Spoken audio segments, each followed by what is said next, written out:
L'une des erreurs les plus communes que j'observe de nos jours, c'est cette espèce de sentiment que nous devrions toutes et tous être parfaits ou être parfaites. Ce mot de la perfection, cette quête de perfection qui est une utopie, m'inquiète. Ça m'inquiète parce que bien évidemment c'est inatteignable et qu'en plus c'est totalement contre-productif. L'objectif pour moi de tout un chacun n'est pas d'être parfait, mais de chercher à faire de son mieux et notamment de faire des efforts. Et ça fait toute la différence dans la manière dont vous jugez vous-même, également dont vous jugez les gens qui vous entourent. J'ai eu récemment une conversation qui m'amène à ce coup de gueule qui va être mesuré puisque je me suis calmé depuis, mais sur le coup j'avais beaucoup de mal avec ça, avec une personne qui ne fait jamais aucun effort et qui refuse d'en faire. Et c'est vrai que dans la manière dont j'interprète les êtres humains, dont je les valorise, j'aime analyser leurs intentions et valeurs, j'aime analyser leurs actes et j'aime in fine regarder leurs objectifs, leurs résultats, pardon, qui étaient des objectifs au départ, et je le fais à 40, 40, 20, c'est-à-dire 40% les intentions et les valeurs, 40% les actions et 20% les résultats, parce que je ne sais que trop que le facteur chance est extrêmement important dans une équation de réussite de quelque objectif que ce soit. Et donc, quand je vois quelqu'un qui ne fait rien, qui ne fait pas d'effort, qui ne veut pas évoluer sur un sujet qui est pourtant nécessaire ou bien dont il se plaint, je suis gêné par les deux premiers domaines, les intentions et les actions, et donc je dévalorise très vite l'individu en question, même si, in fine, il peut avoir des résultats, j'estime qu'on a un problème. Et c'est vrai que il y a beaucoup de gens là dehors qui sont dans une situation de stase, donc de confort relatif qui les amène à ne pas bouger de là où ils sont, à surtout ne pas se remettre en question, et qui ne veulent pas faire le petit effort de plus pour s'adapter. Et j'ai tout un tas d'exemples comme ça. J'en ai avec des adultes et j'en ai avec des gens plus jeunes. C'est extrêmement récurrent. Ma nièce, par exemple, lorsqu'elle fait une erreur, je lui dis toujours, pour moi, l'erreur est humaine. Mon problème, c'est pas que tu aies moins bonne note que les autres. J'ai pas envie de te donner cette énergie-là de compétition, de trucs. Je pense pas que ce soit vraiment la clé. Par contre, tu fais la compète contre toi-même et contre le fait de te dire le soir quand tu te couches et le matin quand tu te lèves, j'ai fait mon maximum, j'ai fait de mon mieux. Le petit effort de plus, est-ce que tu fais un effort? Quand on est en train de faire des devoirs, par exemple, elle est dyslexique. Donc depuis qu'elle est toute petite, c'est pas facile pour elle. Et il est vrai, pardon, il n'y a pas de S après et, il est vrai que la plupart des institutions scolaires et des organisations autour de la pédagogie ou de l'éducation ne sont pas vraiment faites correctement pour des enfants dyslexiques. C'est vrai.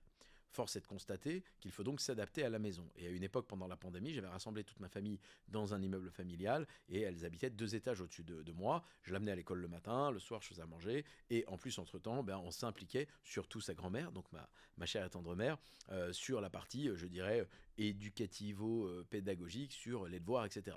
Mais il m'arrivait d'être avec elle, notamment le week-end pour le faire. Et à chaque fois, je lui disais, je te demande pas de réussir, je te demande pas d'être parfaite, mais seulement de montrer que tu fais un effort. Et parfois, comme beaucoup d'enfants, elle abandonnait, elle n'avait pas envie de faire d'efforts. Et je lui disais tout le temps, je ne valorise pas le résultat, je valorise ton effort pour l'instant. Je veux voir si tu as envie de faire mieux. Je suis pas en train de te juger parce que c'est dur pour toi de résoudre un exercice, je comprends que c'est dur.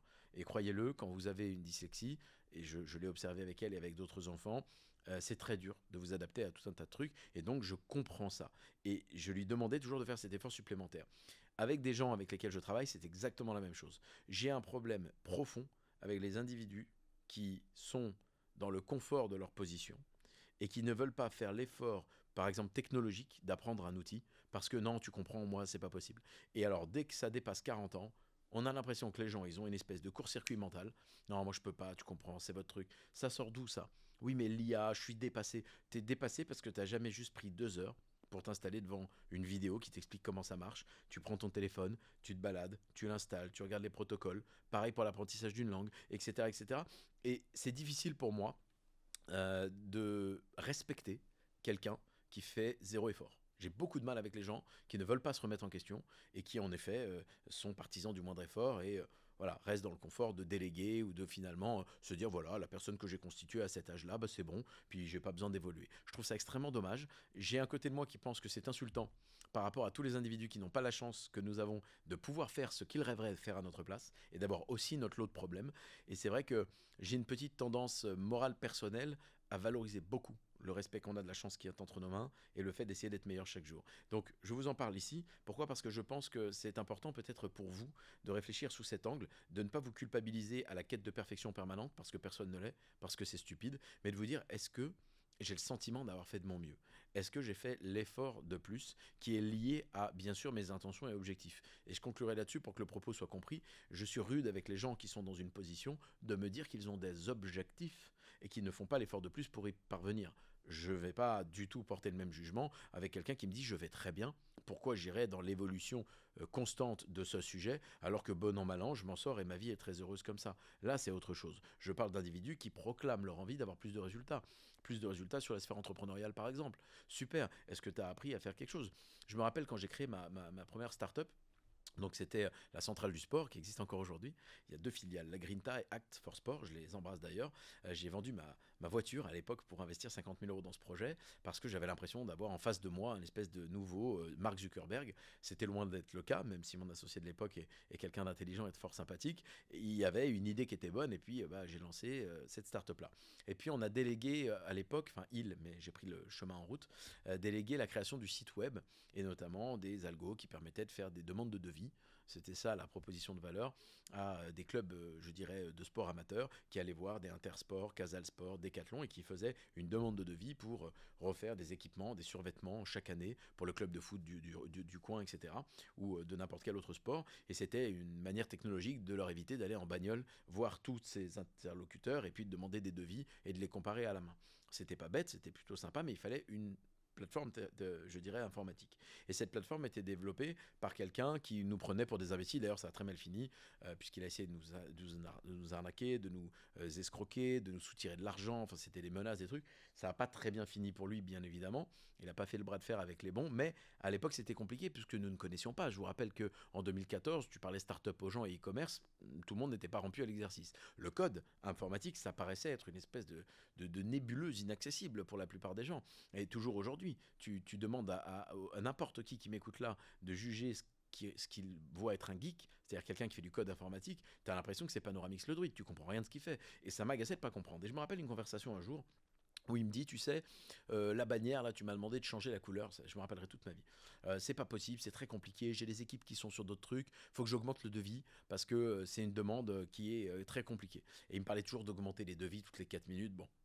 J'ai eu une agence digitale après, donc je sais aussi qu'il y a des difficultés entre la capture du besoin et la capacité d'y répondre chez une agence. Donc voilà, aujourd'hui, je mets de l'eau dans mon vin sur le fait que je comprends aussi pourquoi ça peut finir comme ça. Toujours est-il qu'à cette période-là, il me prenait pour un peintre, parce que c'était un imbécile fondamental. Et donc il me dit, c'est pas possible de la changer, il faut que je te fasse un devis. Mais qui n'était pas gigantesque, je crois qu'il me facturait 500 euros hors taxe pour pouvoir me changer la couleur de la bannière, qui est en haut d'un site, dans ce qu'on appelle le header. Head, avec un H comme une tête. Cela étant dit, la nuit, je suis allé sur un site qui s'appelle Codecademy. Qu'est-ce que j'ai fait? J'ai pris en main. J'étais pas là en mode ah bah voilà, ah bah je suis passif. Non, j'ai à un moment donné, je fais un effort. J'ai fait l'effort de plus. Je suis allé me former sur quelque chose. Et sur ce site, je sais même pas s'il existe encore, je suis allé apprendre les bases du HTML. Pas très compliqué comme langage. En 1 heure et demie, j'avais la capacité de comprendre les balises. Donc tu ouvres une balise, href, de mettre un truc, un ordre, fermer la balise, entrer, retour à la ligne, et ensuite tu construis comme ça. Et quand tu comprends l'architecture, c'est pas si difficile, le concept est toujours le même. J'ouvre une balise, je donne un ordre, je la ferme. Ensuite de ça, je peux mettre des subdivisions, il y a quelques subtilités, il y a des sigles qui sont finalement comme une forme d'alphabet, avec des usages, des chiffres, etc. C'est compliqué de loin, mais quand tu apprends comme n'importe qui, au bout d'un moment, tu comprends les schémas. Et je crois que ça avait pris 2 heures, peut-être 3, je ne me rappelle pas, à ce que je sois capable de créer une page. Simple, hein. C'était vraiment moche, mais c'était une page blanche sur laquelle j'avais réussi à insérer une photo. J'étais tout content. Et après, quand je cliquais sur la photo, j'avais aussi appris à l'inverse à ce qu'il y ait un lien, une URL qui, hypertexte, envoie directement vers un site web tiers. Et en fait, j'avais fait ce pont-là. Et donc, j'ai dit, c'est magnifique. Et maintenant, mon truc de header, on fait comment? Il y a des couleurs, des pantones, et là je découvre qu'en fait il y a des codes couleurs du point de vue informatique qui commencent par des dièses, des hashtags, des trucs, et que c'est un D18008, je capte la couleur que je veux, je m'amuse à aller dans le header, donc pareil, hein, tu mets dans le code header pour savoir à quel endroit tu mets le bordel, je mets la couleur, je l'insère entre 2 balises, je ferme, je mets entrée, et mon header était devenu vert. Et là je dis à un moment donné, c'était édifiant, ça m'a pris 2-3 heures d'arriver à le faire tout seul. Je me retrouve le lendemain dans l'incubateur de start-up, donc ça c'est le genre d'arnaque dont le business model c'est l'immobilier, mais voilà, qui te font croire qu'on va rassembler de la culture, t'inquiète c'est chouette. Bon, je taquine un peu, ils sont pas tous comme ça, mais à l'époque c'était vraiment ça, c'était des business immobiliers qui te vendaient tout un tas de prestations en se déchargeant totalement des conséquences quand il y avait des problèmes, ce qu'ils ont fait quand il y en a eu pour nous, mais par contre ils aiment bien encaisser des loyers à des startups qui n'ont pas 1 euro. C'est assez marrant. Bref, on se retrouve au milieu de cet endroit-là, et ce bon vieux garçon abruti fini, me regarde et me répète que c'est pas faisable, etc. Je dis bah je vais te montrer. Et je lui ai montré. On était tout le monde autour de la table, j'ai appuyé sur entrée. Ça m'a pris 20 secondes parce que je l'avais répété toute la nuit. J'ai dit ça m'a pris 20 secondes, j'ai changé le code couleur, pas de notre site, hein, mais du site démo que je lui ai montré. Et je lui ai dit, tu vois, c'est commutatif, hein, ça fonctionne de la même manière en fait. Donc tu peux pas me prendre pour un imbécile et me dire que changer la couleur de la bannière, c'est un truc qui va te prendre 500 euros de ressources, c'est quelqu'un. Et là, évidemment, obligé d'admettre que c'est vrai, m'a trouvé tout un tas d'excuses, etc. Et ça a mal fini. Pourquoi je vous raconte ça? J'ai fait l'effort de plus. Je suis pas resté stagnant comme ça.